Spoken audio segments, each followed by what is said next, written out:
오늘 패널 분들을 간단하게 먼저 성함을 소개해드리고 그리고 바로 한 분씩 등단하셔서 바로 준비한 발표 자료를 말씀드릴 것이기 때문에 박수는 그때 등단하실 때 힘차게 쳐주시면 감사하겠습니다. 먼저 첫 번째로 SK 하이닉스의 박주찬 팀장님 나오셔서 자산 공유를 통한 SV 창출에 대해서 말씀해 주시겠고, 두 번째는 파타고니아 코리아의 김광현 차장님께서 벤처 투자 육성을 통한 사회적 가치 창출에 대해서 말씀해 주시겠습니다.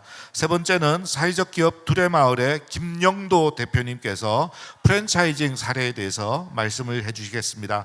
끝으로 IPS 산업정책연구원의 김재원 연구위원님께서 공공 분야의 플랫폼 기반 SV 창출 총론에 대해서 말씀하시는 것으로 패널 발표가 이어지고, 그 이후에 함께 퀵 퀘스천 세션을 나눈 다음에 여러분들 플로어 청중들로부터 질의응답을 받도록 하겠습니다. 그러면 가장 먼저 우리 SK 하이닉스의 박주찬 팀장님 나오실 때 큰 박수로 맞아주시기를 부탁드리겠습니다.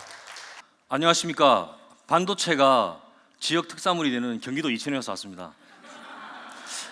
저는 SK 하이닉스에서 공유 인프라 플랫폼을 이렇게 진행하고 있는 박주찬 팀장입니다. 만나서 반갑습니다. 사실 제가 사회적 가치 창출에 뜻을 같이 하는 여러분 동지들과 함께 SK 하이닉스의 공유 인프라를 소개하게 되어서 개인적으로는 정말 행복하고 제 인생에서 가장 중요한 기회인 것 같습니다. 사실 저희들이 가지고 있는 이 SK 하이닉스의 플랫폼은 사실 좀 B2B입니다.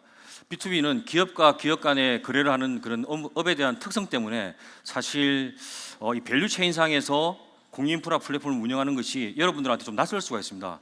그래서 비록 좀 사항은 좀 그렇지만 최대한 재밌고 쉽게 한번 진행해 보도록 하겠습니다.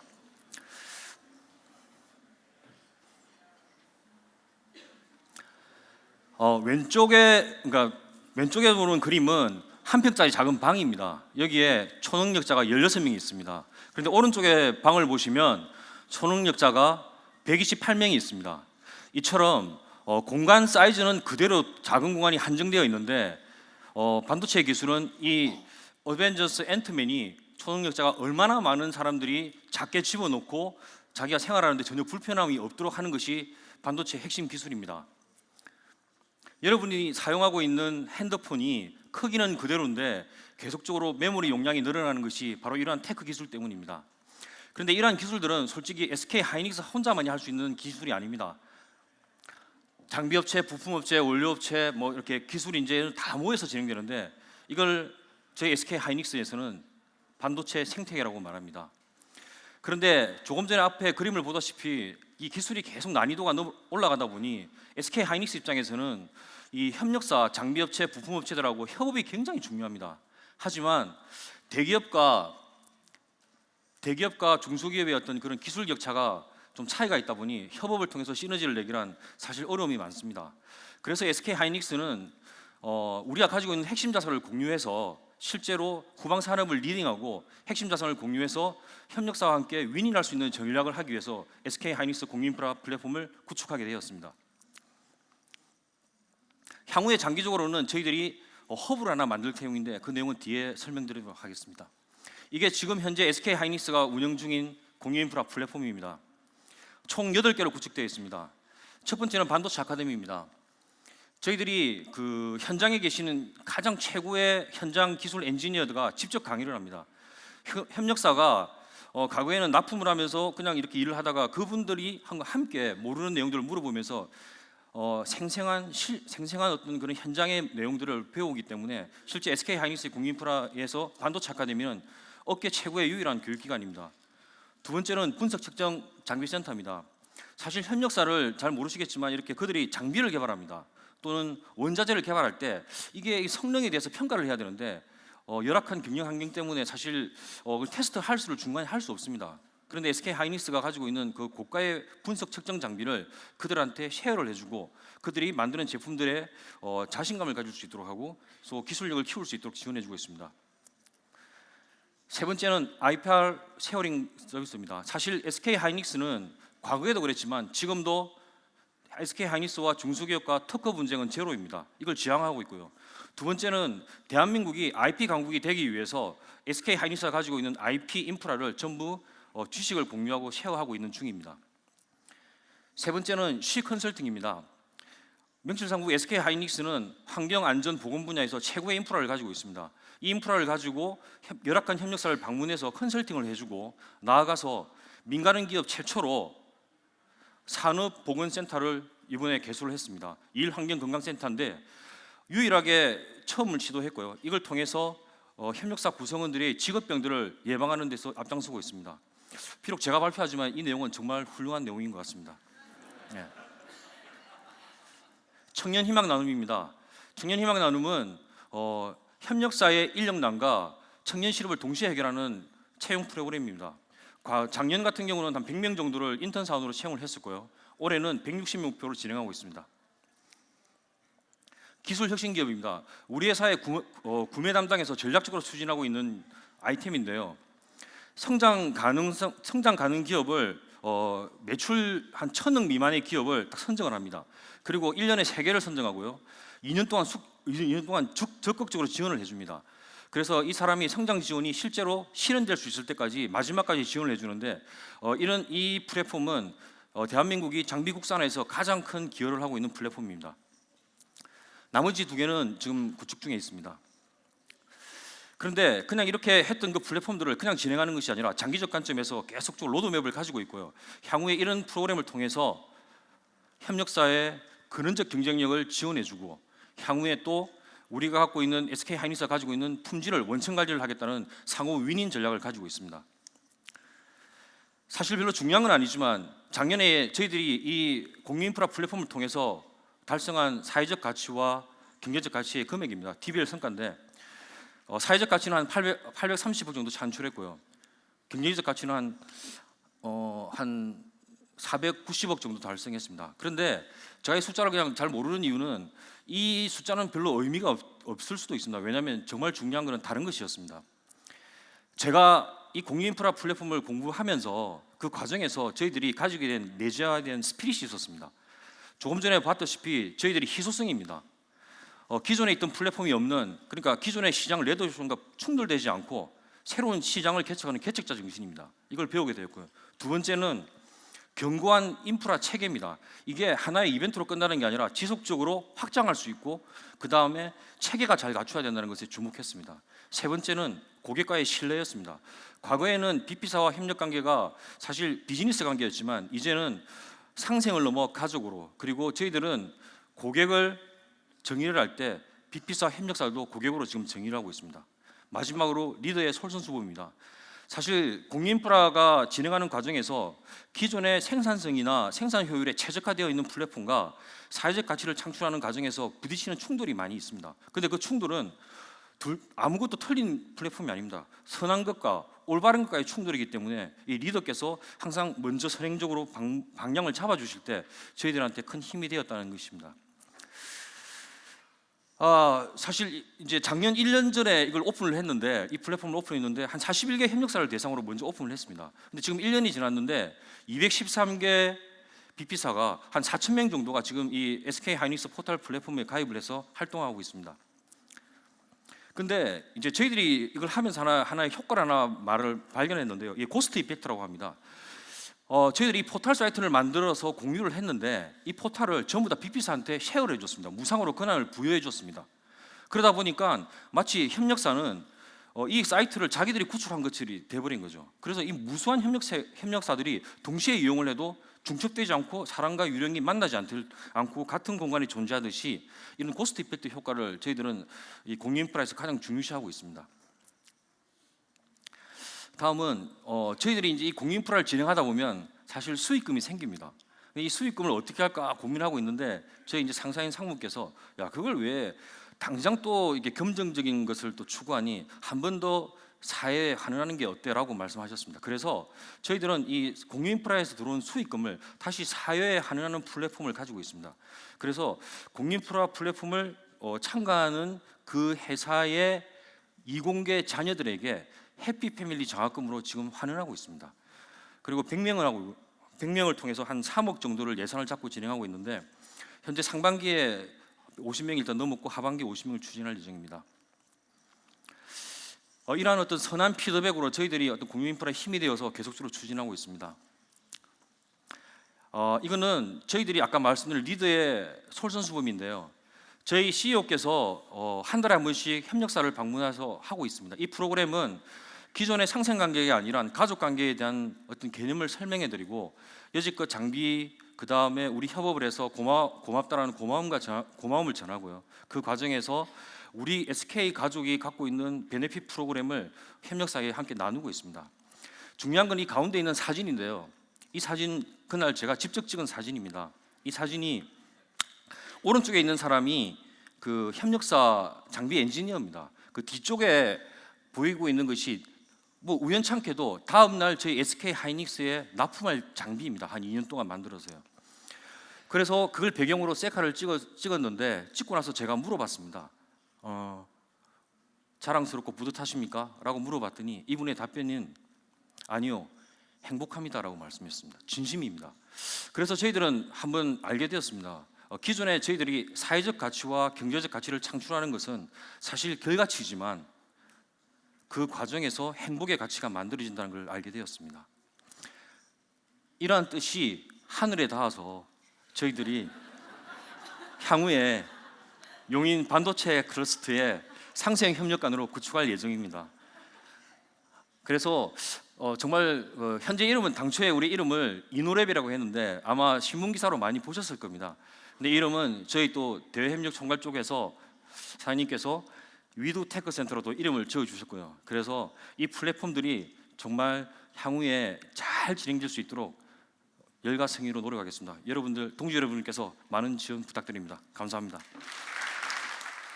독수리 오형제가 아닙니다. 지구를 되살리기 위해서 사업을 하는 회사 김광현 차장님 박수로 맞아주시기를 부탁드리겠습니다. 안녕하십니까. 저는 파타고니아 코리아에서 일하고 있는 김광현 차장이라고 합니다. 반갑습니다.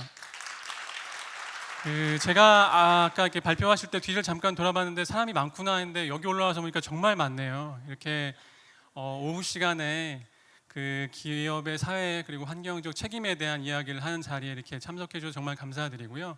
그리고 이렇게 파타고니아 이야기를 할 수 있게 자리를 마련해 주신 SK 그룹 그리고 하이닉스 관계자분들께 다시 한번 감사드립니다. 파타고니아에 대해서 들을 수 있는 이야기들이 되게 많이 있는데 저는 오늘 그 중에서 저희 틴쉐드 벤처스라고 해서 저희가 벤처 기업에 투자하는 펀드가 있습니다. 그걸 어떻게 운용하고 있는지, 어떤 기업들을 대상으로 해서 투자를 하고 있는지 이런 것들에 대해서 간단하게 설명을 드릴 거고요. 제가 원래 이렇게 대중들 앞에 설 때 많은 분들 앞에 서거나 뭐 강연 자리에 항상 파타고니아 옷을 늘 입는데 제가 오늘 사실 파타고니아 옷이 되게 화려하고 예쁜 옷들이 많습니다. 그래서 제가 화려하고 예쁜 옷을 오늘 아침에 입었더니 저희 아내분께서 사람들 많은 데 가는데 좀 그렇게 입고 가는 건 아닌 것 같다. 그래서 제가 좀 파타고니아 셔츠를 입었고요. 파타고니아 신발과 파타고니아 양말과 그리고 파타고니아 속옷 입고 왔습니다. 그리고 더 많은 파타고니아 제품들이 궁금하시면 저희 매장을 찾아주시면 감사하겠고요. 아까 제가 밖에서 이렇게 로비에서 이렇게 기다리면서 이렇게 좀 이런저런 얘기를 나누고 있었는데 어떤 분들께서 옆에서 파타고니아가 되게 좋은 기업이다. 근데 매장이 별로 없더라. 저희 매장 되게 많이 있습니다. 예, 전국에 30개가 넘게 있고요. 주요 백화점에는 다 입점해 있습니다. 파타고니아는 이게 저희 올해 바뀐 미션 스테이트먼트인데요. 저희는 지구를 되살리기 위해서 사업을 하는 회사입니다. 일반적인 기업들은 사업을 위해서 환경 보호를 이용하거나 아니면 사업을 위해서 CSR을 이용하거나 뭐 이렇게 많이들 하는데 저희는 기업의 존재 이유 그리고 사업의 목표가 딱 하나입니다. 환경 보호고요. 그리고 이 환경 보호 아래서 모든 비즈니스적 결정 그리고 투자 결정 그리고 사업의 중요한 것들에 대한 결정이 모두 이루어집니다. 오늘 제가 드릴 말씀은 틴쉐드 벤처스 펀드라 그래서 파타고니아에서 운영하는 벤처 투자 펀드에 대해서 말씀을 드릴 건데요. 틴쉐드란 말은 함석이란 뜻입니다. 함석 오두막이란 뜻인데 여기 보시면 이 함석집이 파타고니아가 처음 생긴 이보시아드 회장님께서 처음 여기서 장비를 만들면서 사업을 시작했던 곳이고요. 저희 본사의 한가운데 아직 남아있는 작은 창고입니다. 이 함석 창고에서 처음 시작이 되어서 이 이름을 따서 틴슈드 벤처스라고 이름을 지었고요. 이게 틴슈드 벤처스에서 투자하고 있는 기업들인데 저희가 투자하고 있는 일반적인 대기업들, SK도 마찬가지고 다양한 기업들에서 여러 가지 투자 활동을 하시고 계시지만 파타고니아에서 투자하는 기업들 그리고 작은 벤처 기업들의 특성은 크게 말해서 두 가지인데요. 하나는 환경 보호를 위해서 사업을 하는 기업들, 그리고 두 번째는 파타고니아와 비즈니스적인 관계가 있는 기업들입니다.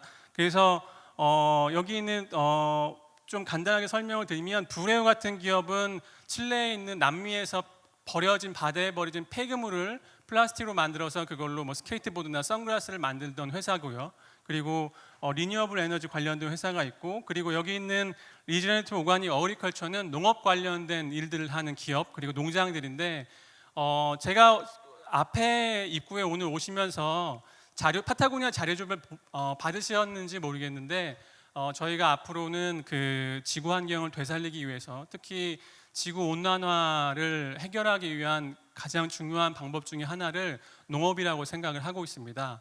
여기서 리제너레이티브 오가닉 어그리컬처는 토양을 되살려서 대기 중에 탄소를 토양으로 더 많이 흡수하게 하는 그런 농법인데요. 책을 참고하시면 자세하게 내용을 보실 수 있고요. 앞서 말씀드린 것처럼 파타고니아에서 투자할 때는 환경 보호를 위해서 사업을 하는 기업, 그리고 파타고니아의 서플라이 체인 혹은 비즈니스적인 혁신 이런 것들과 관계 있는 기업들에 투자를 하고 있습니다. 그래서 저희가 이렇게 투자 기업에 대해서 성과에 대해서 평가를 할 때 물론 재무적으로 건강한 건 기본적으로 평가가 되는 거고요. 환경 보호 면에서 어떤 성과들이 있었는지를 주로 이렇게 평가를 하는데요. 이게 브레오의 그 평가된 결과들입니다. 폐기물을 얼만큼 수집했고 그런 것들을 통해서 일자리를 얼마나 창출했고 그리고 탄소를 얼마나 줄였는지 이런 면에서 평가가 되는 거고, 이렇게 벤처 기업을 투자하고 그리고 육성하고 이런 성과들을 내면 나아가서는 이러한 기업들을 파타고니아의 비즈니스에 가져오게 됩니다. 그래서 브레오 같은 경우는 제가 아까 말씀드렸던 것처럼 바다에 버려진 폐기물을 리사이클 폴리에스터로 만들어서 그걸 플라스틱으로 만들거나 이런 기술이 있는 기업인데, 브레오는 지금 파타고니아와 바다에 있는 폐기물을 리사이클 폴리에스터로 만들어서 이걸 원단으로 만들어서 파타고니아의 제품에 사용하는 거기까지 지금 기술 논의가 되어가고 있습니다. 그래서 몇 년 후에는 칠레에서 수거한 폐기물로 만든 원단이 파타고니아 제품에 들어가서 생산이 될 거고요.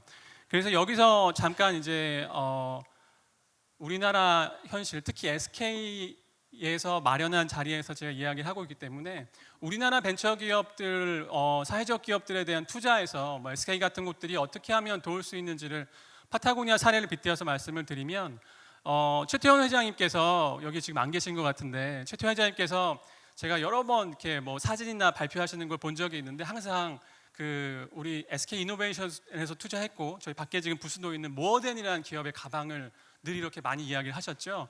자동차 카시트를 가지고 가방을 만드는 회사입니다. 제가 지금 모어덴에서 만든 그 명함 지갑을 쓰고 있는데요. 자동차 폐가죽을 가공해서 만든 가죽으로 만든 명함 지갑입니다. 그렇다면 SK 이노베이션이나 아니면 SK에서 이 모어덴이라는 기업, 이 되게 훌륭한 사회적 기업을 좀 더 잘 성장할 수 있게 돕는 방법 중에 하나는, 저는 이 가방을 최태원 회장님께서 홍보하시는 것보다 모어덴에서 생산한 가죽을 SK 그룹 계열사나 가죽을 사용하는 사내 계열사에서 사용하게 하는 게 훨씬 이 회사에 큰 도움이 될 거라고 생각을 하고 있습니다. 제가 오늘 아까 모어덴의 대표님을 만나서 내가 오늘 이 얘기를 할 거다라고 얘기했더니 엄청 좋아하시더라고요. 그래서 SK 쪽에서 이 모어덴의 가죽 가공 기술을 사용하는 게 훨씬 더 그 기업을 돕는데 도움이 된다는 생각을 말씀을 드렸습니다. 파타고니아에서는 환경 보호를 위해서 사업을 하고 있지만 저희는 사실은 대단히 작은 기업입니다. 전 세계 직원이 그렇게 많지도 않고 매출이 그렇게 크지도 않습니다. 그래서 저희 혼자서 환경 보호를 위해서 혹은 환경 위기를 해결하기 위해서 다 할 수 없다는 걸 너무나 잘 알고 있고요. 그래서 저희가 이렇게 다양한 얼라이언스 같은 것들을 만들고 그리고 다양한 기업들의 참여를 함께 하고 있습니다. 이 1% for the planet 같은 경우는 매출의 1%를 환경단체를 위해서 사용하기 위해서 기부하는 기업들의 얼라이언스고, 그리고 서스테이너블 어페럴 콜리션은 지속가능 의류연합이라 그래서 히긴덱스를 비롯한 의류 산업에 있어서 지속 가능성들을 좀 더 강화하기 위해서 어떻게 해야 하는지에 대한 브랜드들의 모임입니다. 그리고 리즈네이트 오가닉 서티피케이션은 아까 제가 말씀드렸던 것처럼 지구 환경을, 특히 토양을 지구 온난화 해결하기 위해서 그런 것들을 되살리기 위한 그런 기업들의 모임들이고요. 이렇게 다양한 얼라이언스를 만들어서 다른 기업들과 환경 보호를 해결하기 위해서 일들을 함께 하고 있습니다. 자세한 내용들은 그 자료집을 참고하시면 좋을 것 같고요. 파타고니아 코리아에서 제가 작년부터 다양한 일들을 여러 가지를 하고 있는데, 우리나라에서도 파타고니아에서 영감을 받아서 혹은 이제 대표님들의 결정으로 본인 회사의 매출의 1%를 환경단체에 기부하고 그렇게 1% for the planet에 가입하겠다고 실제로 가입을 하신 기업들이 있습니다. 그 기업들과 1% for the planet에 가입을 해서 얼라이언스를 만들어서 지금 이제 정기적으로 만나서 다양한 활동들을 기억을 하고 있고요. 그리고 매출의 1%를 우리나라의 환경단체를 위해서 쓰겠다고 선택을 하신 분들이고요. 그리고 파타고니아가 2025년까지 저희 서플라이 체인이나 모든 지사에서 쓰는 에너지를 100% 리뉴얼 에너지로 바꾸는 일들을 지금 하고 있는데, 이렇게 파타고니아와 함께 혹은 본인 기업들의 사업의 미션으로 앞으로 100% 리뉴얼 에너지를 사용하겠다고 약속한 기업들이 있습니다. 그 기업들과도 이렇게 얼라이언스를 만들어서 여러 가지 활동들을 함께 하고 있고요. 오늘 여기 계신 분들 중에서 이런 얼라이언스에 관심이 있거나 그러신 분들은 저에게 말씀해 주거나 인터넷에 찾아보시면 정보들이 더 있으니까 찾아보시면 좋을 것 같습니다. 예, 제가 파타고니아 시간이 조금 짧아서 파타고니아 이야기들을 더 많이 많이 말씀드릴 수 있는데 좀 짧게 이만 줄이도록 하고, 좀 더 자세한 내용을 알고 싶으시면 자료를 참고하시면 되고요. 제가 외부의 강연도 많이 하는데 무료입니다. 그래서 혹시 강연이나 아니면 좀 더 말씀을 듣고 싶으시면 저에게 편하게 연락 주시면 될 것 같습니다. 감사합니다. 이번에 모실 분은 사회적 기업 두레마을의 김영도 대표님이십니다. 사회적 기업 초창기부터 선구자로 일해 오셨고 또 우리 협의회 회장도 맡으셨는데 프랜차이즈를 통해서 어떻게 비즈니스 혁신을 하고 있는지 말씀 듣도록 하겠습니다. 김영도 대표님 등단하실 때 큰 박수로 맞아주십시오. 안녕하십니까. 친환경 사업 구축, 환경적 문제, 사회적 가치를 해결하고자 이번 주제를 맡게 된 김영도입니다. 두레마을 아세요 혹시? 두레마을 2009년도 사회적 기업 인증을 받은 꽤 오래됐죠. 그럼에도 불구하고 그때나 지금이나 똑같습니다. 아니 왜 똑같을까요? 아마 경제적 가치 측면에서 실상은 좀 다 모든 사회적 기업들이 좀 어려움이 있지 않았나 생각이 듭니다. 그때나 지금이나. 그래도 지금까지 살아남고 열심히 한다는데 저희는 좀 의의를 좀 두고 있습니다. 그래서 제가 사회적 기업이면서 두레마을은 2003년도에 지역자활센터 사업팀으로 시작을 해서요, 2009년 1월 달에 자활기업으로 인정을 받은, 어떻게 보면 사회복지 관련된, 그래서 이름도 우리 두레마을. 그래서 목사님이 운영하는 뭐 이렇게 어떤 두레마을이라는 상호들 꽤 많더라고요. 그래서 많이 오해도 좀 하고 있습니다. 제가 이 자리에서 좀 말씀드릴 건 좀 생소한 이 차량과 관련된, 세차 관련된 얘기 좀 해볼까 합니다. 여기 계신 분들 다 차량 소유하고 계시죠? 세차도 하시죠? 근데 어떤 세차 하세요? 세차. 그냥 물 세차도 하시고, 셀프 세차도 하시고, 뭐 이제 주유하고 이렇게 터널 세차도 하시고. 제가 이렇게 물 문제를 가지고 좀 고민했던 게 저희 두레마을이 사업 영역이 세차뿐만 아니고요. 청소 유생 용역업도 합니다. 청소 유생 용역업 내에 저수조 청소라는 그런 사업이 있어요. 제가 거의 17년, 18년 전에 저수조 청소를 해본 적이 있습니다. 그때 그 당시에 이렇게 워낙에 가물어서 논에 물을 대야 되는데 물이 없고 식수도 없어가지고 소방차에 공급받아서 식수까지 공급해주는. 근데 청소를 해보니까요, 보통 아파트에 막 800톤, 1200톤, 막 몇천 톤 탱크가 있어요, 지하에. 그 물을 버려야 청소를 하잖아요. 청소하는 시간은 1시간 짧은데 물 버리는 시간이 답니다. 이게 돌아버리겠더라고요. 이게 기다리는 시간이 너무 지금 너무 아깝잖아요. 상수도 다 이렇게 깨끗한 물인데 그 물을 하수구로 다 그냥 양수기에 들여서 다 버려야 되는, 그래야 청소를 가능하니까. 그때부터 좀 물 문제에 좀 관심을 가졌고, 그 저수 청소를 하는데 물을 안 버리고 청소하는 방법이 없을까 하는 고민을 지금까지 하고 있고, 이렇게 저수 수유 조절 장치 관련돼서도 그녀씩 계속 고민을 하고 있습니다.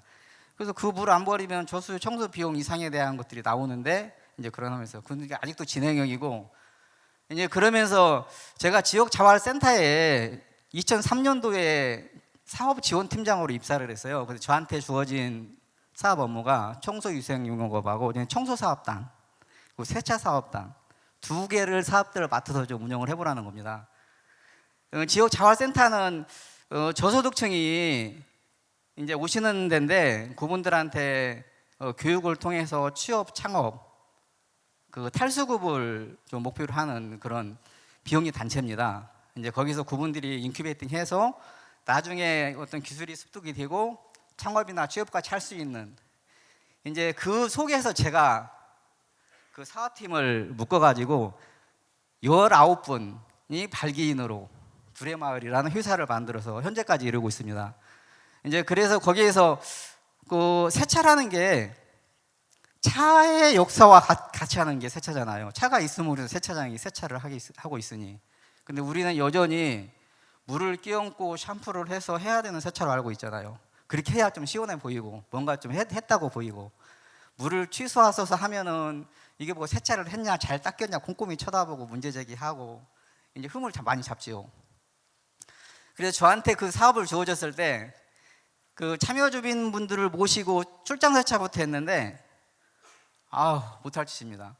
제가 아무리 실무자지만 이 세차업을 통해서 취업, 창업? 이건 아니다. 너무 힘들어요. 그리고 이렇게 좀 있으면 이제 한여름 땡볕에서 세차를 해본다고 하십시오. 이게 본넷에다 계란을 까면 후라이가 될 정도로 뜨거운데 그 더위와 그 추위에 현장에서 부딪혀야 돼요. 그게 지속 가능한 일자리가 되겠습니까? 이게? 뭐 위에서 시키서 하긴 했지만 이건 아니다. 내부 같이 참여하시는 분들하고 거기서 고민했던 게, 물을 적게 쓰고 근로조건이 개선이 되지 않으면 지속 가능한 일자리는 힘들겠다 싶어서 실내로 들어가 보자. 세차장 인허가 기준이 있습니다. 지하에 오폐수 시설을 하여서 전제가 붙어요. 워낙에 오폐수, 폐수 문제가 많이 발생하니까 그 시설을 하여서 인허가를 득해야만 세차장이 허가납니다. 우리는 그런 인허가 대상이 아닌 내가 하고자 하는 대상에 서비스업으로서 하자, 그런 형태로 해서 실내 세차장을 좀 고민을 했고요. 실내 세차장에서 실제로 하면서 그냥 실내 세차장이 우리만 할 게 아니고 이걸 프랜차이즈업으로 좀 해보자. 프랜차이즈로. 그래서 프랜차이즈 사업을 본격적으로 시작을 했습니다. 본격적으로 시작을 했는데 참 제가 순진합니다. 아니 물 문제 해결하고 근로조건 개선하고 더군다나 이렇게 제 큰 꿈은 세차 산업을 바꿔보자는 거였거든요. 단순하게 세차 방식의 문제가 아니고 세차에 따른 모든 부가제들, 약품이나 어떤 소모성 제품이나 그런 것들까지도, 그 세차 산업을 좀 바꿔보면 될 것 같아서 이런 가치적인 부분을 내세워서 좀 순진하죠. 그래서 사업 설명회도 해보고 실적으로 가맹비도 많이 모집이 되고 해보니 이건 그냥 제 희망사항이었다. 그 정도로 순진했습니다. 그래서 지금 같은 경우에는 모든 저를 아는 분이 물어봐요. 징하다고 그래요. 지금도 하냐? 그거 망해. 그래요, 하지 말라고 그래요. 돈 안 되잖아 그거. 가맹점이 나가는 순간 초기에는 세팅비가 좀 들어가잖아요. 또 교육비도 좀 발생을 하고. 근데 저희는 프랜차이즈 하면 요즘에 그냥 그 갑을 관계가 너무 명확해서 좀 말 많잖아요. 저희는 수평적 관계를 좀 많이 요구를 합니다. 가맹비도 없고 저희 물품을 사달라고 나갑니다. 더 좋은 제품이 있으면 그 지역에서 사서 쓰세요. 괜히 저희가 쓰지 말고. 그러니까 초기에 세팅을 했을 때는 조금 수익이 생기는데 그 후부터는 이제 적자예요. 경비가 발생을 하느니 뭐 여기서 뭐 울산까지도 가야 되잖아요. 좀 와달라고 하는데 안 갈 수가 없습니다. 거기에 이런 사업을 하시는 분들이 다 노동 거의 취약계층 분들이 많아요. 노인분들, 장애인분들, 그리고 이게 저소득 취약계층 분들이 뭔가 좀 해보고자 하시는 분들인데 저희 간판 안 쓴다고, 저희 약품 안 쓴다고, 저희 장비 안 쓴다고 문 내리라고 못합니다. 더 도와드리고도 하라고 합니다. 가급적이면 비용이 적게 드는 범위 내에서 하십시다. 그래서 희한하게 프랜차이즈 하면 이렇게 돈은 버는 구조가 아니고 저희 같은 경우는 좀 어려움이 갈수록 되는. 그 제가 요즘에 청소 열심히 해서 그 보충을 하고 있고 그래도 또 많이 수익이 생깁니다. 또 하나는 이제 이 부분 있잖아요. 민간 자격증 발급을 통한 자존감 회복 굉장히 저희 중시합니다. 이 세차라는 부분이 꼭 기술이 뭐가 필요하냐 할 수 있는데 굉장히 중요해요. 여기 계신 분들 차 좋은 거 타시는 분들 저희 광택도 하시고 뭐 실내 클리닝도 하시고 하잖아요. 아무나 못 합니다. 근데 그런 부분들도 민간 자격증도 없어요. 그 저희는 이제 취약계층들을 대상으로 이 차량 유지 관리라는 그 틀을 가지고 민간 자격증 교육을 해서 민간 자격증을 따드리게 해드려요. 교육을 통해서. 그분들이 그냥 아무나 세차가 아니고 그런 어떤 기준을 갖고 교육 훈련을 받고 자격이 있는 분들이 이런 업을 하고 있고 그러면서 좀 자존감 회복도 하고 또 창업이나 어떤 취업을 했을 때 좀 뿌리를 내릴 수 있게끔 그런 취지로 민간 자격증 관련돼서 발급을 하고 있고 민간 자격증 관련돼서는 이 차량 유지 관리뿐만 아니고 시스템 에어컨 관련된 거하고 청소 위생관리사 관련된 그 세 가지 부분 가지고 이제 교육 사업도 진행하고 있는데 대상은 거의 취약계층 중심으로 하고 있습니다. 그리고 끝에 보시면 제가 이게 이 물 문제가 왜 제가 1대 200이라고 했냐면요. 이게 제가 좀 이렇게 순진했다는 이유가 그겁니다. 차 한 대 세차하는데 거의 그 200리터 물이 들어간대요. 세차 하나 하는데. 근데 제가 어떤 분한테 이걸 경제적 가치로 한번 측정해 볼 수 있냐. 물값 대비해가지고 시세를 해봤습니다. 그러니까 저는 이런 기준을 가지고 먹힐 줄 알았어요. 이렇게 하면은 그 차가 워낙에 많잖아요. 우리나라에는 거의 한 뭐 100개 아니 10,000개 이상의 인허가 된 세차장이 있다고 합니다. 근데 저희는 그보다 몇 배수 되는 세차장이 필요하다고 생각해요. 그렇게 물 없이 하는 실내 세차장들이 이 필요하다고 생각하는데 근데 이제 그게 되지 않는다는 거죠. 그래서 시간이 많이 없어서 저는 이런 가치적인 부분을 놓고 여기에 계신 분들 차 운전하시고 차 소유하시고 계시는데 제가 이렇게 마지막 맺은말로 저희가 ISO 12000 받을 때 심사위원 하시는 분 직원분이 대표님을 모시러 왔더라고요. 제가 열심히 설명했어요. 우리는 이런 가치적인 이런 부분을 가지고 이 사업을 합니다. 그분이 딱 한마디 하시더라고요. 그 이상 말을 안 했습니다. 그게 뭐냐면 내 돈 주고 세차하는데 나는 물 문제에 관심 없고 사람 문제에 관심 없고 그냥 서비스 좋고 가격 싸면 된다. 관심 없어요. 나한테 얘기하지 마세요. 그 한마디가 지금도 남아있고요. 저는 여기에 계신 분들이 저는 어떤 결론을 맺지 않지만 그게 해답이라고 봅니다. 근데 그게 다 보편화된 생각이더라. 근데 그것을 바꿔내기에는 아직도 시간이 필요하고 누가 지금까지 한다고 하는 저는 끝까지 갑니다. 이 세차 산업에 대한 변화를 끊임없이 가지고 나갈 생각은 지금도 가지고 있고 한번 갈 때까지 가보자. 이상입니다. 끝으로 IPS 산업정책연구원의 김재원 연구위원님께서 말씀해 주시겠습니다. 여러분들 그 지금 심플로라고 하는 걸 통해서 질문을 받고 있는데 이미 한 분은 김재원 원장님이 해당되는 질문도 주셨어요. 공공기관들이 어떻게 해야 더 민간 기업들이 사회적 가치 창출을 위해서 할 수 있는 기반을 만들 수 있을까? 네, 우리 김재원 연구위원님 등단하실 때 박수로 맞아주시길 부탁합니다. 저희 연구원에서도 이러한 사회적 가치나 CSR 관련된 행사를 굉장히 많은데 다 어디 계셨던 건지 궁금하고요. 그리고 이 단일 주제로 이렇게 많은 분들이 한 자리에 모여서 이렇게 굉장히 불편함에도 불구하고 끝까지 이렇게 들어주시는 부분들이 앞으로 더 열심히 살아야 되겠다라는 그런 생각을 갖습니다. 오늘 이제 세션을 시작하기 전에 자장님께서 좀 밝고 재미있었으면 좋겠다라는 얘기를 하셨는데 제가 약간 무대 공포증이 있어서 어저께 이제 10살 딸아이 앞에 두고 이걸 한번 읽었어요. 그랬더니 정말 겁나 재미없다고 얘기를 하더라고요. 그래서 재미는 좀 내려놓으시고 그냥 지금 컨텐츠에 대한 부분도 설명을 드리도록 하겠습니다. 앞부분에서는 굉장히 생생한 이제 기업에 직접 수행하시는 분들의 이야기셨을 것 같고요. 저는 사실 한 발 뒤에 빠져서 이분들이 걸어왔던 길에 대한 부분들을 어떻게 좀 분석적으로 이해하면 좋을까라는 프레임워크를 이제 연구를 하는 사람입니다. 그래서 내가 지금 하고 있는 활동들을 좀 이렇게 정리해 나갔으면 좋겠다라는 좀 미래적인 이제 부분에 대해서 좀 설명을 드리려고 합니다. 네. 뭐 앞부분에 이제 이 사회적 가치가 중요해지는 배경에 대한 부분들인데요. 뭐 시대 정신의 변화라고 얘기를 할 수 있을 것 같아요. 그리고 기업에게 요구하고 있는 그 영역에 대한 부분들이 달라지고 있고 또 기업들은 이것들을 해결하는 나가는 방식이 굉장히 달라지고 있고 그리고 협력적 생태계라고 얘기하고 있는 이 사회적 가치의 전문성을 탑재한 기관들이 많이 늘어남에 따라서 이제 생태계가 굉장히 왕성해지면서 정말 진정으로 비즈니스 모델과 같은 사회적 가치 사업이 가능해지는 그런 시점이 아닌가 생각을 합니다. 네, 그렇다면 이제 공공기관의 차원에서 이 사회적 가치의 가장 큰 드라이버는 과연 무엇일까요? 현재까지는 사실은 규제적 환경에 가장 많은 영향을 주고 있습니다. 관련된 법과 제도들이 도입이 되고 있고요. 그리고 공공기관을 평가하는 예전의 그 혁신성에 대한 부분들이 이전과 같은 경우에는 효율성이라고 얘기를 한다 그러면 이제는 사회적 가치를 얼마큼 잘 창출하느냐에 따라서 기관들이 평가를 받고 있고 또 그 부분에 대해서 이제 인센티브가 연계가 되고 있는 이제 그런 현상입니다. 그래서 사회가치 기본법도 뭐 이제 개정이 되고 있고 제정이 되고 있고 또 아침에 이제 기재부에서도 이런 내용들을 설명을 해 주셨던 것 같아요.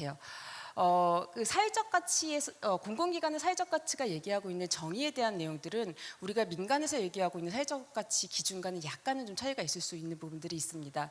다만 이제 같은 방향성을 가지고 있다라고 생각을 하는데 이제 그 공공기관이 자신이 갖고 있는 자산을 통해서 혁신과 또 기술의 결합을 통해서 사회적 문제를 얼마큼 잘 해결할 것인가 이제 이런 부분에 의해서 기관들이 평가를 받고 있는 규제적인 환경에 대한 부분들이 이제 강화가 되고 있다라고 생각을 하고 있습니다. 그러면 이제 초기 단계에서 공공기관들이 이제 어떠한 부분들에 집중을 하고 있을까요? 저희가 작년에 공공기관을 대상으로 한 조사에 따르면 초기 단계에서 조직과 평가에 대한 부분들에 대해서 많은 투자를 집중을 하고 있고요. 두 번째는 이제 13개 영역이 존재를 하고 있는데 그 중에서 반부패 대비 뭐 인권이라던가 뭐 젠더 영역 평가 이런 부분과 같은 경우에는 아직은 초기 단계에 와 있다라고 설명을 드릴 수 있을 것 같고요. 다만 이제 공통적으로 진화하는 그 방향성에 대한 부분들을 보면은 일반적인 CSR의 영역 굉장히 중요한 부분이긴 합니다만 업과 연계가 되어 있는 사회적인 문제에 집중을 하는 지역사회 기반의 어떤 혁신 모델의 기반의 그런 사업들에 대한 부분들이 늘어나고 있다라고 설명을 드릴 수 있을 것 같습니다. 물론 이 공공기관의 사회적 가치 노력과 같은 경우에는 굉장히 많은 투자들이 이루어지고 있지만 아직은 초기 단계에서 마그네틱 롤스가 어디를 지향할지에 대한 부분들을 좀 헤매고 있는 이제 그런 단계에서 오늘 발표를 준비를 했고요. 그럼 이러한 크리티컬한 시점에서 이 공공기관의 사회적 가치 사업들이 어떻게 발전을 할 것인가에 대한 답을 찾기 위해서 저희 연구원에서는 2004년도에 개발했던 CSP 프레임워크를 공공기관 용어로 현재 개정을 하고 있습니다. 그래서 대표적인 10대 사회적 가치 사업, 그러니까 생태계형 사회적 가치 사업을 대상으로 파일럿을 진행을 하고 있고요. 그래서 분석을 해본 결과 그래서 어떠한 이슈에 집중을 하고 있을까에 대한 부분들을 공공기관 사회적 가치 기본법에서 얘기하고 있는 13대의 이슈들과 그리고 SDG에서 얘기하고 있는 17대의 이슈들을 사회, 환경, 경영적인 요소로 11대 이슈로 분리를 해서 분석을 해 보았습니다. 그래서 수치는 아직 공개하기는 이른 단계이긴 한데요. 그 유형에 대한 부분들을 좀 말씀을 드리면 일단 네, 굉장히 사진을 많이 찍으시는데 나중에 연락을 주시면 메일로 꼭 보내드리도록 하겠습니다. 네. 그래서 아직은 이제 취약계층 지원에 대한 부분들, 사회적 이슈에 좀 더 중점을 두고 있고, 그래서 어떻게 보면 지금까지 CSR 영역에서 확대되는 정도로 이해를 좀 할 수 있을 것 같습니다. 그렇다면 여기서부터 중요한 부분들인데요. 과연 우리의 공공기관들은 이제 사회적 가치 창출을 위해서 어떠한 자원으로 또 어떠한 메커니즘을 활용하고 있을까요?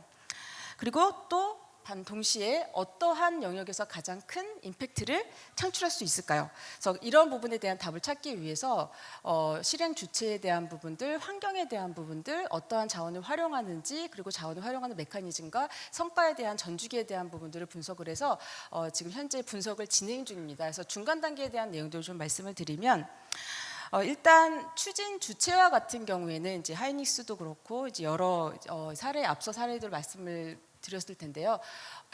기업이 단독으로 하는 형보다는 그 다자 간의 역량을 결합하는 다자 간 협력형 사업들이 늘어나고 있고요.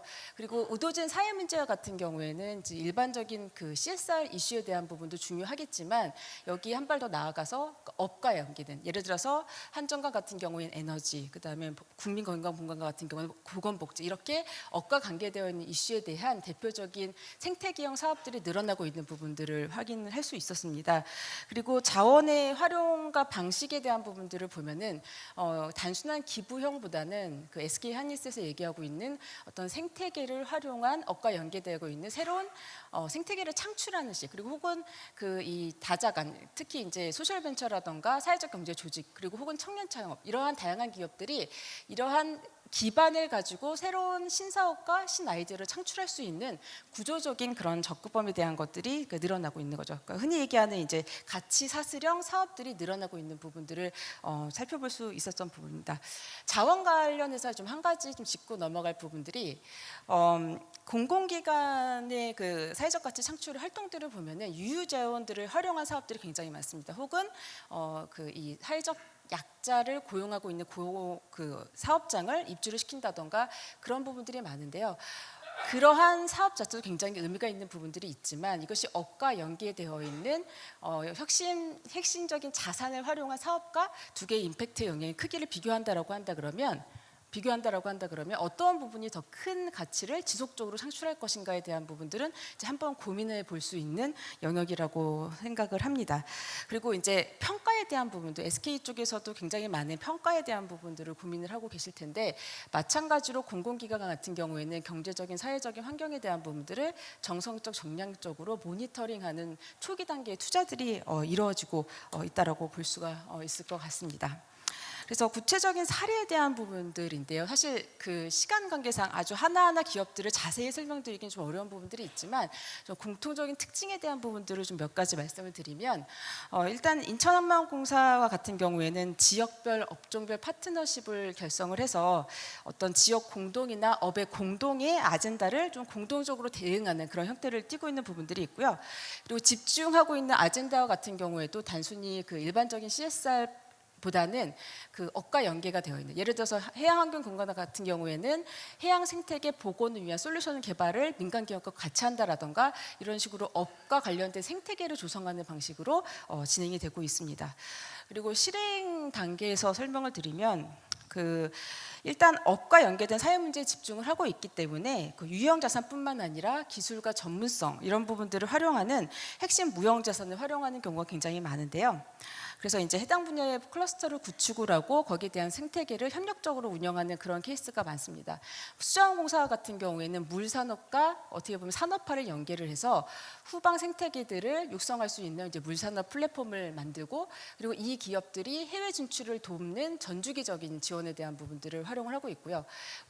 한정과 같은 경우에는 이제 특히 중점적으로 바라보고 있는 부분들이 해외에 진출해서 에너지 사업을 하기 위해서 현지의 인지도가 굉장히 부족한 대한 부분들이 있기 때문에 한전의 수출 브랜드를 활용하게 하고 현지의 정보와 네트워크를 활용하게 하는 어떻게 보면은 이제 수출에 대한 부분들을 지원하는 그런 후방 생태계 사업들이 굉장히 많이 늘어나고 있다라고 볼 수가 있을 것 같습니다.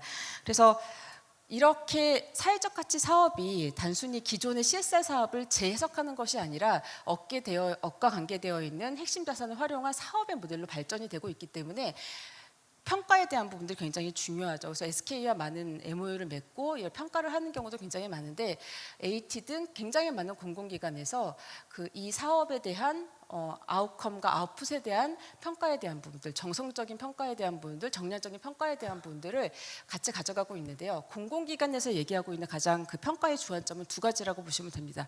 첫 번째는 환류에 대한 부분들이고요. 두 번째는 지표를 선정을 하고 평가를 해석을 하고 그것이 다시 환류가 되는 모든 과정에서의 이해관계자들의 의견을 어떻게 반영할 것인가, 그리고 이것들이 얼만큼 투명하게 공유가 될 것인가에 대한 부분들을 굉장히 강조를 하고 있다고 보실 수 있을 것 같습니다.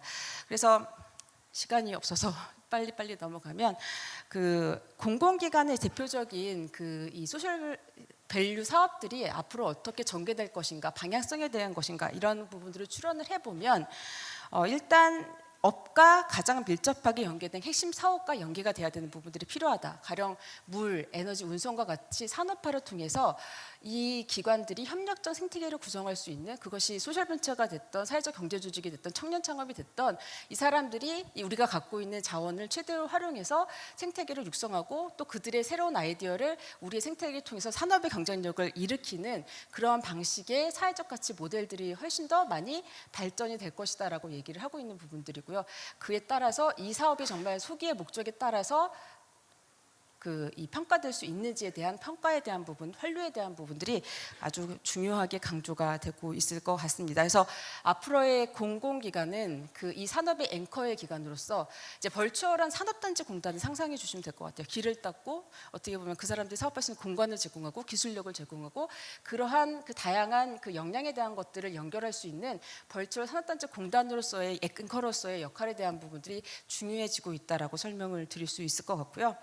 그래서 어떻게 보면은 사회가치 사업과 같은 경우에는 국내 공공기관이 이제 대부분의 인프라가 포화 상태이기 때문에 유일하게 성장할 수 있는 유일한 시장이 사회가치 영역이라고 볼 수가 있습니다. 다만 지금까지 효율성의 기준에서 이 중간에서 킬이 될 수밖에 없던 사업들이 사회가치라는 프리즘을 통해서 재해석이 될 경우에 시장가치와 사업가치를 다시 회복할 수 있는 부분들이 사회가치의 중요성이 아닐까 생각을 하는 부분들이 있고요.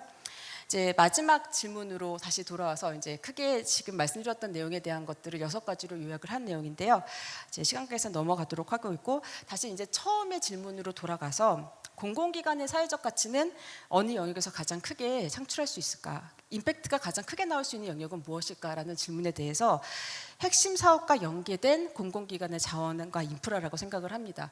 공공기관은 에너지가 됐던 건강보험이 됐던 이 모든 부분에 있어서 가장 많은 인프라와 자원과 정보를 갖고 있습니다.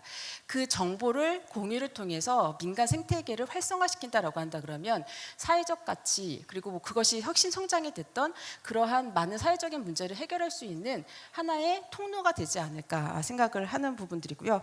이제 마지막 한 가지만 좀 말씀을 드리면 이 공공기관의 사회적 가치 사업은 절대로 현재 하고 있는 사업의 단순한 재해석으로 끝나서는 안 된다라고 생각을 합니다. 그래서 공공기관의 업의 사회적 가치를 고려한 좀 더 큰 생태계의 그림을 그리고 그 안에서 다양한 주체들, 민간 기업이 될 수도 있고 중소 중견, 사회적 기업, 청년 기업, 이런 다양한 사람들이 협력적인 그리고 포용적인 성장을 할 수 있는 그러한 통로를 만들어주는 것이 가장 중요한 이 드라이버가 아닐까 생각을 하고요. 그 안에서 공공기관의 사회적 가치 사업이 규제가 아닌 이런 시장성의 기반으로 해서 더욱더 성장할 수 있는 그런 것이 기대되고 있습니다. 그래서 많은 관심을 좀 부탁드리고, 그리고 관련해서 사례 연구하는 부분에 있어서 연락을 주시면 저희가 같이 할 수 있는 부분들 좀 협력적으로 같이 해 나갔으면 좋겠습니다. 예, 감사합니다. 네, 지금 여러분들 패널들의 사례 발표를 들었는데요. 보시면은 하이닉스 같은 경우에도 우리 회사가 가지고 있는 인프라의 공유, 또 우리 공공기관 사례들에서도 사실은 그 기관들이 가지고 있는 본업과 연결된 인프라들이 굉장히 많이 있습니다. 그것을 어떻게 활용할 것인가, 또 얼라이언스를 어떻게 구축할 것인가, 구체적으로 파타고니아의 텐세드와 같은 이런 벤처 스스로 코퍼레이트 벤처 캐피탈 역할을 하는 거죠. 그 투자를 어떻게 할 거냐. 마지막으로 우리 사회적 기업 프랜차이징 이런 각각의 내용들을 보셨습니다. 그 장단점이 있을 것이고 여러 한계도 있을 것인데요. 이 내용은 우리 이제 연사님들 두 번째 질문할 때 좀 포함해서 얘기할 수 있으면 좋겠고요. 바로 두 번째 질문을 제가 파타고니아의 김광현 차장님께 좀 말씀을 여쭈려고 합니다. 두 번째 질문은 협력하는 기업 간에 서로 간에 시너기를 극대화하는 것이 대단히 중요하다고 볼 수 있는데 어떻게 이런 임팩트를 만들 수 있을지 주로 파타고니아의 그 사례를 가지고 직접 아마 말씀하시면 나올 것 같습니다. 그 투자회사 선정 기준 등을 해서 좀 말씀 주시길 부탁드리겠습니다.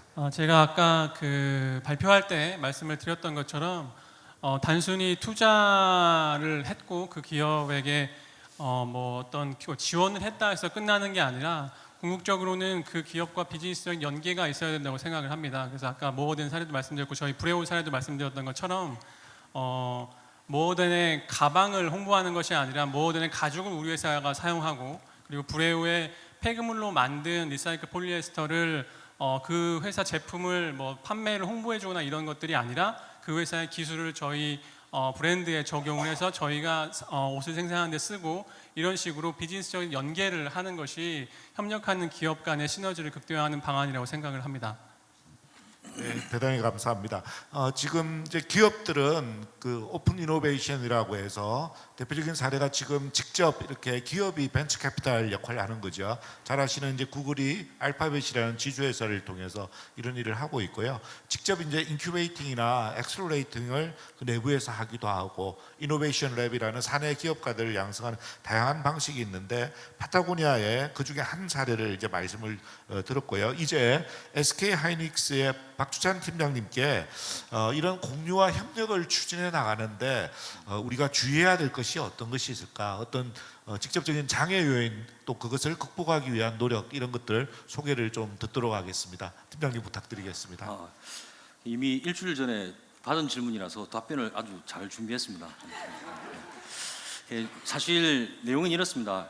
저희들이 이제 가진 자와 가지지 않는 자들끼리 만났을 때 약자와 강자가 만나서 관계로 만나면 절대로 문제를 풀 수 없습니다. 왜냐하면 저희들 SK 하이닉스가 가지고 있는 뭐 작년 매출이 한 40조 대입니다. 근데 협력업체는 연 매출이 뭐 1,000억, 100억 이럴 거 아닙니까? 근데 이렇게 관계 중심으로 보면 항상 풀 수 없는 문제를 실제 과제 중심으로 푸는 데가 해결책이 있었습니다.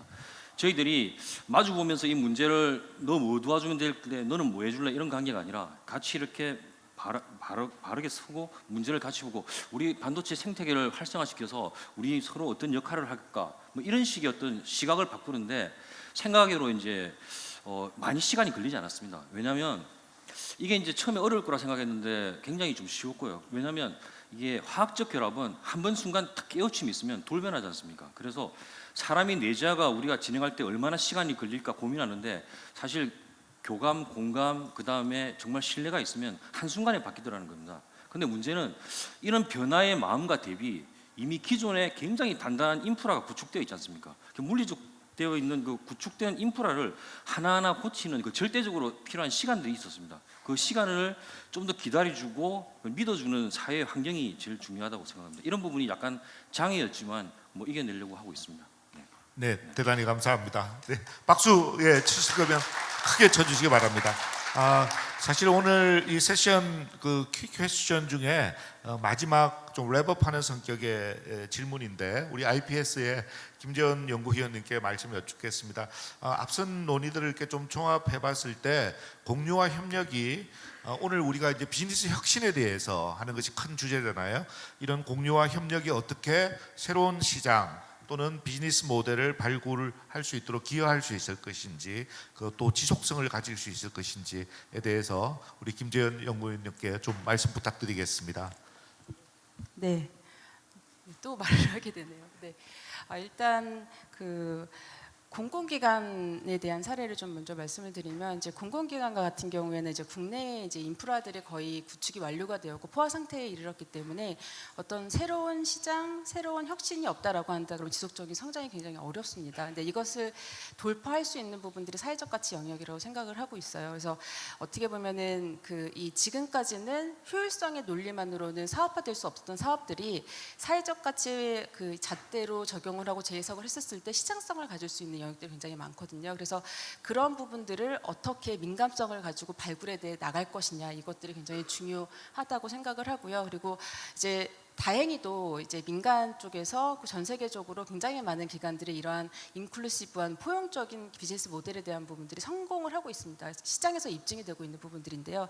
그러니까 예를 들어서 코카콜라 같은 경우에는 지역사회의 어떤 유통망을 까는데 지역사회 개발 관점을 포함하고도 시장에서 좋은 성과를 거두는 경우도 많고, 마닐라 워터 같은 경우에는 저개발 지역에 이제 물 사용권을 24시간 보장을 하면서도 굉장히 혁신적인 요금 체계를 가져가서 어떤 시장의 수익에 대한 것들을 확보할 수 있는 그런 사업들이 굉장히 많거든요. 그래서 그러한 사업들을 통해서 어떻게 보면은 우리가 갖고 있는 이 여러 비즈니스 모델에 대한 부분들을 다른 각도, 사회적인 가치와 경제적인 각도에 대한 부분들 모두 충족을 하고 어떻게 보면은 1달러가 같은 1달러가 아닌 그런 사업들을 발굴해 나갈 수 있는 그러한 기회들이 굉장히 많지 않을까 생각을 합니다. 네, 감사합니다.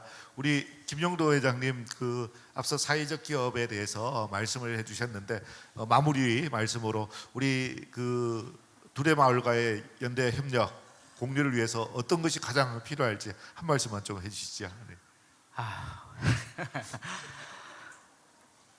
좀 사회적 기업 오래 하다 보니까 좀 많이 좀 식상해진 건 사실입니다. 이렇게 이런데 좀 나오는 것도 초창기에 같지 않게 좀 이렇게 시큰둥해지고요. 이제 좀 먹고 사는 문제, 예전에는 뭐 기관에서 관에서 뭐 좀 해달라고 하면 모든 걸 많이 제껴놓고 다녔던데 이제는 제 목구멍이 포도청입니다. 제 이제 직원들 관련돼서 직원들이 당시 미안해요. 이제 회사가 좀 직원들이 행복한 회사가 됐으면 좋겠는데 이게 돈을 못 벌잖아요. 이런 데 쫓아다니면 그러잖아요.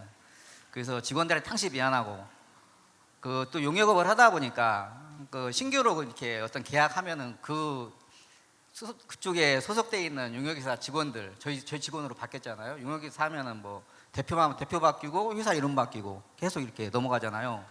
이제 그 시장을 좀 변화시켜 보자고 또 끊임없이 또 거기다 투자하고 뭐 하고 직원들은 너는 오래 있었으니까 니들이 참아야 된다.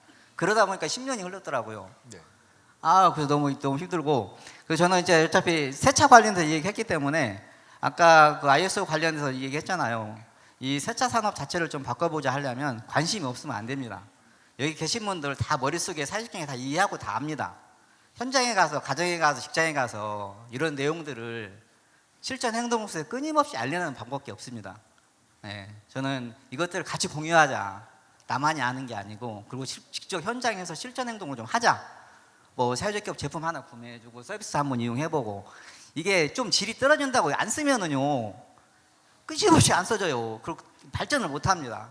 좀 자꾸 써봐야 문제도 진단되고 좀 발전을 하는데 그 스타트가 안 됩니다. 그래서 많이 좀 공유 좀 해주고 사회적 기업 제품들 많이 이용 좀 해주고 그랬으면 좋겠습니다. 네, 감사합니다. 아유, 대단히 감사합니다. 네. 예, 정말 많은 박수가 나오는데요.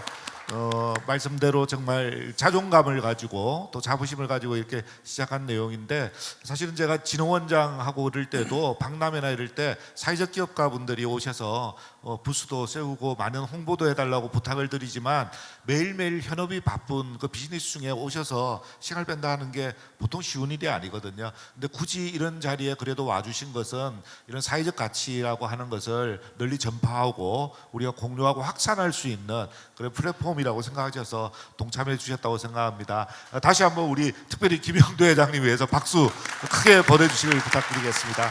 감사합니다. 이제 마무리를 하기 위해서 여러분들 청중 질문을 제가 계속해서 이 심플로를 통해서 보고 있는데요. 한 2가지 정도 질문을 모으겠습니다. 근데 미리 예고하면은 첫 번째는 파타고니아에 대한 질문이고요. 그 다음에 2번째는 하이닉스에 대한 질문일 것 같아요. 제가 지금 눌렀는데 보면 뭐 다 자세히 읽지는 않겠습니다. 파타고니아의 벤처 투자에 대해서 어떤 목적과 지속성, 이 질문도 굉장히 재미있습니다. 파타고니아의 제품의 재활용 방안, 충분히 얘기할 수 있고 또 이미 답이 있는 걸로 알고 있습니다. 파타고니아와 관련해서는 이 질문들을 좀 말씀드리고 싶고, 사실은 공통되는 건데 공유할 수 있는 가치, 우리가 공유에 대한 얘기를 하고 있는데 공유할 수 있는 가치와 또 그러지 못한 것도 있을 것 같은데 그런 구분이 있다면 어떤 것인지 하는 것을 먼저 파타고니아의 김광영 차장님께 부탁드리고, 하이닉스 질문 또 미리 드리겠습니다. 일주일 전에 드린 질문은 대답을 잘 하셨는데 1분 전에 한 것은 어떻게 하실지. 이제 첫 번째 보면 하이닉스 아까 우리 용인 클러스터에 대한 말씀을 해주셨는데요. 용인 클러스터의 협력회사들의 입주 비율, 입주 비중은 얼마나 되는지 하는 내용이 있고요. 또 우리 상생 플랫폼을 이렇게 하다 보면 일테면 우리 하이닉스의 보안 대비 보안 규정 같은 것들과 충돌이 있는 경우도 있을 텐데 이런 것들은 어떻게, 아까 뭐 우리가 공유할 수 있는 것과 없는 것, 그 우선순위, 어떤 그 가치 기준, 아주 구체적인 기업 실무와도 의사결정과 관련된 것인데, 먼저 우리 파타고니아의 김광영 차장님 먼저 모셔서 말씀 듣고 이어서 바로 박 팀장님 말씀 듣겠습니다. 첫 번째 질문에 대해서 말씀을 드리면 틴쉐드 벤처스의 투자는 계속해서 이어질 겁니다. 특히 아까 말씀드렸던 것처럼 환경 보호를 위해서 사업을 하는 기업들, 넥스트 파타고니아가 될 수 있는 기업들을 대상으로 해서 투자는 계속해서 이어질 거고, 그 기업들의 육성을 돕기 위한 활동들도 계속 이어질 거고요. 국내 기업들 중에 틴쉐드 벤처의 투자를 궁금해하시거나 아니면 받고 싶은 의향이 있으신 분들은 구글이나 네이버에서 틴쉐드 벤처스라고 영문으로 검색을 해보시면 저희 페이지와 뭐 여러 가지 설명들이 자세하게 있고 거기서 지원을 하실 수도 있습니다. 두 번째 질문, 파타고니아 의류의 재활용 방안에 대해서 말씀을 하셨는데, 저희가 원웨어라 그래서 옷을 오래 입을수록 옷을 오래 입는 것이 환경 보호를 위해서 가장 쉬운 방법이라는 활동을 계속해서 캠페인으로서 벌여나가고 있는 건데요. 그 새 옷을 사시기보다는 있는 옷을 가능한 오래 입는 것이 환경 보호를 위해서 가장 좋고, 그리고 저희 기업에서, 저희 회사에서는 고객분들이 옷을 오래 입으실 수 있도록 품질을 최대한 좋게 만들고, 그리고 여러 가지 각종 수선을 도와드리는 활동들을 계속해서 벌여나가고 있고, 그리고 수명이 다한 옷들은 저희가 지금 본사에서 여러 가지 계획을 세워서 나아가고 있는 방안 중에 하나가, 저희 그 원단을 100% 리사이클 소재로 만들기 위한 목표를 세워서 2025년까지 그런 목표를 가지고 있습니다. 지금 일반적으로 의류의 생산 과정을 보면 생산을 해서 입고 버리는 이런 선형 구조인데, 파타고니아에서는 앞으로 빠른 시일 안에 옷을 저희가 생산을 하면 그걸 최대한 오래 입고 그걸 파타고니아 매장으로 갖고 오거나 아니면 다른 방안들을 통해서 파타고니아를 수거하면 그걸 리사이클 폴리에스터나 이런 소재를 재활용해서 이렇게 순환형 구조로 만들려고 지금 저희들이 작업을 해나가고 있습니다. 그렇게 해서 파타고니아 제품들을 재활용하고 가능한 오래 입고 이렇게 하실 수 있게 기업에서 돕고 있고요. 제가 거듭 말씀드리지만 이러한 활동들을 하는 이유는 저희가 옷을 만드는 회사로서 옷을 생산하는 것 자체가 환경에 피해를 끼치고 영향을 미치는 일이기 때문에 이런 영향을 최소한으로 줄이는 게 저희의 사명이자 책임이라고 생각하고 있기 때문입니다. 네, 감사합니다. 바로 이어서 SK 하이닉스의 박 팀장님께서 말씀을 좀 해주시면 감사하겠습니다. 사람이 대회인데 말해도 첫 번째 그 용인 클러스터에 우리 협력업체들의 입주 비중에 대해서 질문이 있었습니다. 네. 저 용인 반도체 클러스터는 10년을 기준으로 약 한 120조를 투자 지원할 예정입니다. 그런데 여기에 이제 140만 평의 정도의 용인 원산면에 지금 준비를 하고 있는데, 여기에 저희들이 이제 협력사로부터 이제 접수를 받고 있습니다. 근데 이게 경쟁률이 아주 높습니다. 그런데 한 50개 정도를 지금 우선에 좀 잡아서 협력업체를 좀 받고 있는데, 향후 이 부분을 좀 조정해서 더 많이 들어올 수 있도록 지금 반영할 예정입니다. 근데 이게 그냥 협체를 그냥 다 들어올 수 있도록 하는 게 아니라 저희들이 법칙이 있습니다. 왜냐하면 공유 인프라나 이런 어떤 그 상생 자체가 기존에 있는 시장을 교란시키거나 이러면 안 됩니다. 그래서 이 조건이 굉장히 좀 까다로운데, 뭔가 하면 기존에 있는 시장 그 회사를 용인 클러스터로 옮기면 안 됩니다. 왜냐하면 그 기존에 있는 자리 또 시장 경쟁 무너지기 때문에 이렇게 서로 상생할 수 있는 프로그램 여러 가지 어떤 장치를 통해서 또 새로운 어떤 조건들을 갖고 있습니다. 네, 두 번째 질문은 네. 이게 지금 띄워지지가 않는 문제가 있는 것 같은데요. 어쨌거나 네. 하이닉스 상생 플랫폼 같은 경우에는 네. 또 회사 내부의 여러 가지 기술 유출이라든가 이런 대외 보안 규정하고 충돌이 나는 부분도 있을 수 있는데 네. 아까 얘기한 것처럼 이제 어디까지 공유할 것인가, 네, 어떤 기준으로 할 건가 이런 측면에 어떤 의사결정 기준이 있으신지. 네. 저희들이 이 반도체 아카데미와 분석 측정 지원센터를 하면서 가장 어려운 부분입니다. 뭐 사장님께서도 오셨지만 연초에 이런 에피소드도 있었습니다. 반도체 아카데미에서 교육을 받는 협력사 구성원이 지금 학습하는 내용은 너무 좋은데 이걸 조금 교재로 좀 밖으로 나가면 안 되겠습니까?라고 해서 고민을 갖고 있습니다.